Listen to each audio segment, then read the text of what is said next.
MK Raghavan MP ഒരു ഈ പറയുന്ന കോൺഗ്രസ് നേതൃത്വത്തിനെതിരെ ശക്തമായിട്ട് ആഞ്ഞടിച്ചിട്ടുണ്ട്. അതായത് ഈ പറയുന്ന MP-മാർ മത്സരിക്കേണ്ട എന്നുള്ള നിലപാട് ഹൈക്കമാൻഡിന്റെ അല്ലെന്നും ചില നേതാക്കളുടെ ദുർവാശി മാത്രമാണ് ഇതിന്റെ പിന്നിലെന്നും രാഘവൻ പറഞ്ഞു വെച്ചിട്ടുണ്ട്.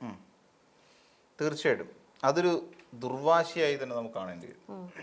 കാരണം അങ്ങനെയൊരു തീരുമാനം എവിടെയുമില്ല. അതായത് ഇപ്പോൾ ഒരു MP മത്സരിക്കേണ്ട, അതും പിന്നെ കോൺഗ്രസ് പാർട്ടി ആയതുകൊണ്ട് അത് എന്തോ ഭരണഘടനയ്ക്കകത്തുണ്ട്, അതല്ലെങ്കിൽ പ്രത്യയശാസ്ത്രപരമായി അങ്ങനൊന്നുമില്ല. അതൊക്കെ വെറുതെ പറയുന്ന MP-മാർ മത്സരിക്കരുത്, ഞങ്ങൾ പാർട്ടി മറ്റേതിനകത്ത് തീരുമാനിച്ചിട്ടുണ്ട്, പഠന ശിബിരത്തിൽ, അങ്ങനെ സംഭവങ്ങളൊന്നുമില്ല. നമുക്ക് തോന്നല. ഇത് ശരിക്കും MK രാഘവൻ പറഞ്ഞ MK രാഘവൻ്റെ ഒരു MP ആണ്. MK രാഘവനെ സംബന്ധിച്ചിടത്തോളം പുള്ളി പറഞ്ഞ വളരെ കറക്റ്റ്. ഇതിൽ പിടിവാശിയാണ്. എന്തോ ചില ആൾക്കാരെ തടഞ്ഞു നിർത്താൻ വേണ്ടിയിട്ട് ആരെയൊക്കെയോ ബ്ലോക്ക് ചെയ്യാൻ വേണ്ടിയിട്ട് എടുത്ത ഒരു തീരുമാനം.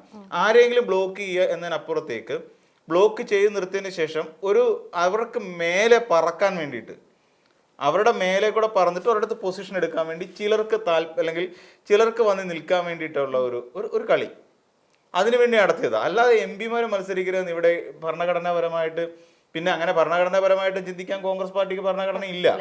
പിന്നെ ഈ ഹൈക്കമാൻഡ് എന്ന് പറയുന്നില്ല, പറയുന്ന പോലെ ഉള്ളി പൊളിക്കുന്ന പോലെ എന്തോ അകത്തുണ്ട്, ഹൈക്കമാൻഡിനെ ഇപ്പൊ കാണാന്ന് പറഞ്ഞിട്ട് നമ്മൾ പൊളിച്ച് ഇതുവരെ കണ്ടില്ല, തോട് മാത്രം അവശേഷിക്കും എന്ന് പറയുന്ന പോലെയാണ്.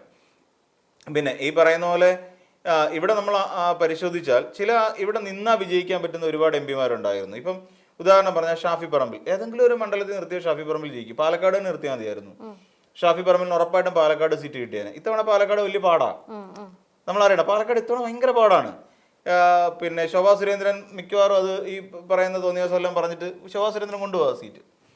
പിന്നെ ഇങ്ങോട്ട് നോക്കിക്കഴിഞ്ഞാൽ നമുക്കറിയാം KC എവിടെയും ജയിച്ചേനെ. സുധാകരൻ ജയിക്കും. MK രാഘവൻ, ഈ പറഞ്ഞ MK രാഘവൻ ജയിക്കും.